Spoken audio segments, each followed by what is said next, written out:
अफगानिस्तान के विदेश मंत्री अमीर खान मुत्ताकी 8 दिवसीय दौरे के लिए भारत पहुंच गए हैं। तालिबान के सत्ता में आने के बाद पहली बार कोई तालिबानी मंत्री भारत दौरे पर आया है। मुत्ताकी के इस दौरे से काबुल में तालिबान शासन के साथ भारत के संबंधों को एक नया आयाम मिलने की उम्मीद है। पिछली बार जब अफगानिस्तान में तालिबानी सत्ता थी, तब भारत उससे किसी भी तरह के रिश्तों से परहेज करता था। बिहार विधानसभा चुनाव से पहले जनसुराज के मुखिया प्रशांत किशोर ने बड़ा ऐलान किया है। उन्होंने स्पष्ट कर दिया है कि वह चुनाव नहीं लड़ेंगे। हालांकि पार्टी सभी 243 विधानसभा सीटों पर अपने उम्मीदवार उतारेगी। सूत्रों के मुताबिक प्रशांत किशोर का मानना है कि उनका मुख्य काम जमीनी स्तर पर बदलाव की राजनीति को दिशा देना है। पाकिस्तान की पार्टी नई होने के बावजूद जानकार मान रहे हैं कि वह अच्छा वोट प्रतिशत हासिल करेंगे। लखनऊ में आयोजित रैली में बसपा चीफ मायावती अपने पुराने तेवर में नजर आईं। इस दौरान उन्होंने सपा नेता आजम खान के बसपा ज्वाइन करने की अटकलों पर पहली बार जवाब दिया है।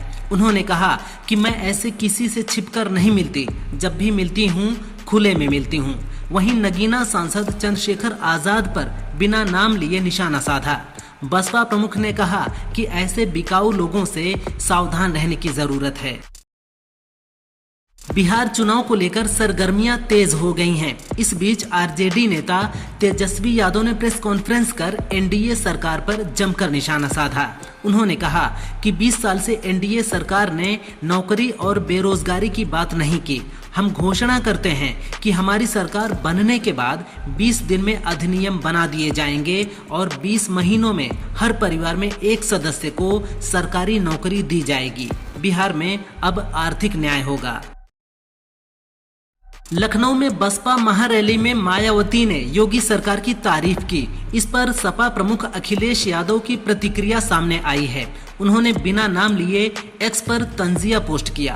पोस्ट में उन्होंने लिखा कि उनकी अंदरूनी सांठगांठ जारी है, इसलिए वो जुल्म करने वालों के आभारी हैं। दरअसल मायावती ने पार्कों की स्थिति को लेकर सपा पर निशाना साधते हुए योगी सरकार की तारीफ की थी। बसपा चीफ मायावती ने लखनऊ में आयोजित रैली में बीजेपी की जमकर तारीफ की और सपा और कांग्रेस पर निशाना साधा। उन्होंने कहा कि कांग्रेस ने आपातकाल लगाकर देश के संविधान और बाबा साहेब डॉक्टर भीमराव अंबेडकर के सिद्धांतों का अपमान किया था। कांग्रेस ने कभी भी बाबा साहेब और दलित समाज का सच्चा सम्मान नहीं किया। आज वही कांग्रेस के नेता संविधान की कॉपी लेकर नाटकबाजी कर रहे हैं। सीएम योगी ने कहा, पिछली सरकारों में दंगाई और माफिया हावी थे। माफिया सौदेबाजी करते थे। 2017 से पहले यूपी की गिनती बीमारू राज्य के तौर पर थी। यहाँ के लोग दूसरे राज्य में जाते थे, उन्हें बाहर कर दिया जाता था। लेकिन अब पूरी तस्वीर बदल गई है।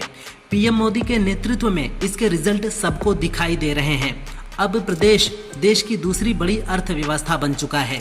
जल्द ही देश की सबसे बड़ी अर्थव्यवस्था बन जाएगा। यूपी में लव जिहाद के बाद अब मेहंदी जिहाद छिड़ गया है।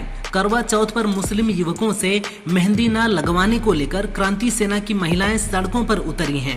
इस पर अब बरेली के मौलाना शहाबुद्दीन रजवी बरेली ने इस पर तीखा हमला बोला है। उनका कहना है कि देश में फिरका परस्त ताकतों का बोलबाला है। हर त्योहार पर मुसलमानों को टारगेट किया जाता है। लव जिहाद, मेहंदी जैसी बातों से मुसलमान को चिढ़ाया जा रहा है। बरेली में हुए बवाल को लेकर सपा के राष्ट्रीय अध्यक्ष अखिलेश यादव ने वहां के डीएम अविनाश सिंह पर निशाना साधा है। अखिलेश यादव ने कहा कि बीजेपी को राजनीतिक लाभ पहुंचाने के लिए डीएम काम कर रहे हैं। उन्हें राजनीति का इतना ही शौक है तो चुनाव लड़ लें। निर्देशों पर कार्रवाई की जा रही है। खोज खोज कर सपा के लोगों के घरों पर बुलडोजर चलाया जा रहा है। सुप्रीम कोर्ट में हुए जूता कांड पर CJI BR गवई ने कहा कि सोमवार को हुई घटना से मैं और मेरे साथी सन्न रह गए थे, लेकिन अब हमारे लिए वह बीता हुआ समय है। सोमवार को CJI के कोर्ट रूम में एक वकील ने जूता फेंकने की कोशिश की थी। पुलिस के अनुसार वकील पिछले महीने खजुराहो में विष्णु प्रतिमा की पुनर्स्थापना से जुड़ी सुनवाई के दौरान CJI की टिप्पणी से नाराज था। देश भर में घटना की कड़ी निंदा की जा रही है।